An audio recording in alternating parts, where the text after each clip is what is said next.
Let me guess, you're a lad in your 20s or 30s and you want to look athletic, lean enough so you can see some shape and definition, but also muscular enough so you're filling out the sleeves on your t-shirts. You don't want to be massive so you look like a big juiced up bodybuilder, but you also don't want to be too skinny to the point where your arms resemble breadsticks. You want the aesthetic physique. Well, I've been there and achieved it, and man, it was not easy, let me tell you. I've been that guy training 5, 6, 7 days per week, running myself into the ground and force feeding plain chicken and rice until I felt like I was going to be sick. Yeah, not fun. I've made every mistake in the book 10 times over, and now I help guys just like you get in the shape of their lives. So without further ado, boys, in this video, I'm going to run you through the 5 pillars that you need to have nailed down and the exact steps that you need to take in order to build and then maintain the aesthetic physique. So let's get into it. Pillar number 1, training. When it comes to building the aesthetic physique, there is a particular set of rules and structure that is going to work best. Whether you like it or not, you need to build some muscle. And what's the easiest way to do that?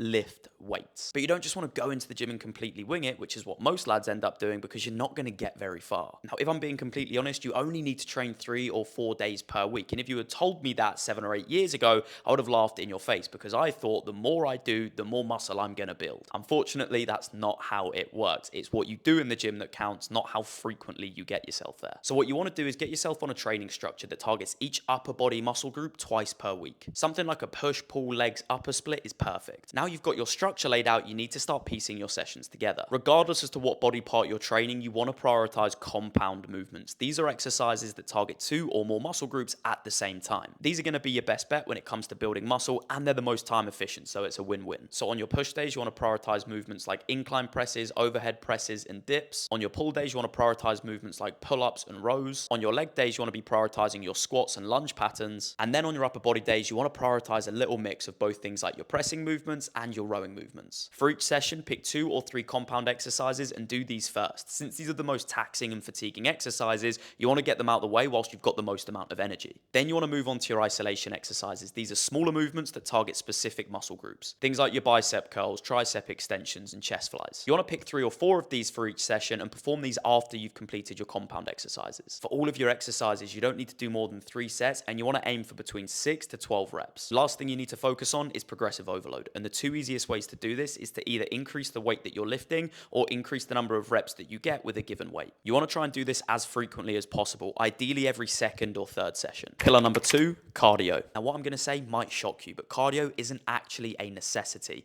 Don't get me wrong, it can be incredibly useful, especially if you're someone who has a little bit more body fat to lose. But me personally, I've only ever incorporated one type of cardio when it comes to building my physique. Now remember, we are purely talking here about chasing the aesthetic look. Just because right now in my own training, I incorporate running and lifting doesn't mean that's what built my physique, because it isn't. I think nowadays on social media, it can be very misleading when you see people doing things like high rocks or half marathons and assuming that that's what they did in order to build their physique in the first place. So for that reason, I'm not going to go into running or how to program running into your routine in this specific video. But as I was saying, there is one type of cardio that has helped me from a physique development standpoint, and that is LISS cardio.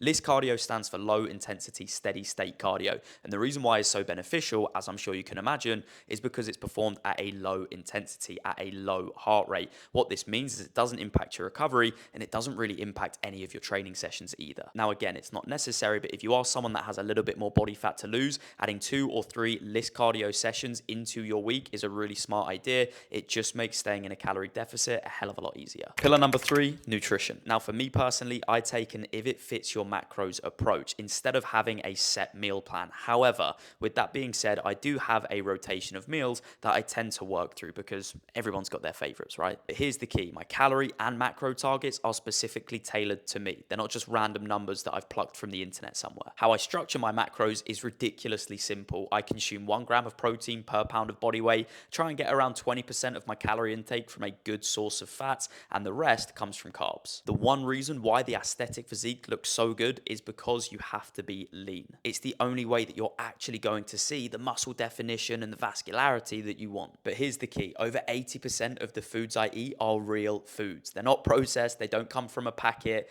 Good whole food quality ingredients is what I put in my body. You have to stop looking at food as purely an indulgence or a treat and start looking at it as fuel. You are what you eat. Imagine trying to run a Ferrari on vegetable oil. It wouldn't go anywhere. Yet when you put the best fuel money can buy in it, it operates like a machine. The exact same is true for your body, which is why I make sure I fuel my body to perform at the highest level possible. However, 20% of the time, I'm partial to a little sweet treat. I'm not a robot or a Ferrari at the end of the day. I'm a human being and I have friends and family that quite often want to go for food, want to go for drinks, and of course, I'm not going to sit there and turn every single one of those opportunities away. But you need to understand the reason I'm able to be flexible with my diet and have a few sweet treats here and there is because, like I've said, over 80% of the time, I am bang on with what I put in my body. Another thing I do, which definitely isn't necessary but helps me out massively, is fast in the mornings. I won't have my first meal until around midday. There's two big reasons for this. Number one, I find that my mind is at its sharpest when I haven't eaten. And number two, by strategically delaying my first meal, I give myself more calories later on in the day, which is the part of the day when I'm the most hungry. This prevents me from snacking aimlessly and overeating. Pillar number four, recovery. Now, regardless as to what your favorite influencer is telling you, you do not need to submerge your body in a bucket of freezing cold water before you start each day. However, there are a few simple recovery boxes that you want to make sure you're ticking. Number one is your sleep. Get 7 to 9 hours of good quality, uninterrupted sleep every single night. Sleep is my biggest cheat code. By making sure my sleep is on point, I boost my testosterone, which helps me build more muscle, lose more body fat, and have more energy. One thing I take very seriously, which if you've been watching any of my other videos, you'll already know, is my evening routine, because it is the most important factor when it comes to improving your sleep. I make sure I take time every single evening to unwind, look after myself, and relax my mind. Number two is mobility, and I hold my hands up. I've been guilty of neglecting this in the past as well, but now I try and make sure I get at least 5 or 10 minutes of mobility work in every single day. And number three is hydration. I drink 4 liters of water every single day without fail. And no, you don't need any of these fancy electrolyte supplements that are being pushed on you 24/7. It's literally just salt. And finally, pillar number 5 is your mindset. Before you can get yourself in great shape, you first need to think like someone that's already in great shape. What you think influences your actions. Your actions then influence your results. And the biggest tip I can give you, lads, when it comes to improving your mindset is to have a big enough why. For me, it comes down to a couple of different things. And the first is confidence. The confidence that being in shape actually gives me. As someone that used to struggle massively with body image and was embarrassed to take his t-shirt off, just knowing now that I can go and try on clothes that I'm gonna look good in or take my t-shirt off on holiday is an invaluable feeling. And the second is to be a provider. I want to be the best partner I can be for my girlfriend. I want to be the best son I can be for my parents. I want to be the best brother that I can be for my brother. And none of that would be possible if I was out of shape and not looking after myself properly. So I encourage you to sit down for a few minutes and write out a list of reasons as to why you want to get in better shape. And I don't just mean things like to look better. Think what looking better is going to give you and how that's going to improve your life. Boys, building an aesthetic physique is without a shadow of a doubt the best thing you will ever do for your life. And hopefully in this video, you've learned something and you are now a step closer to actually making that a reality. If that is the case, drop this video a like. Any questions you have, leave them below, and don't forget to subscribe so I can see you in the next one.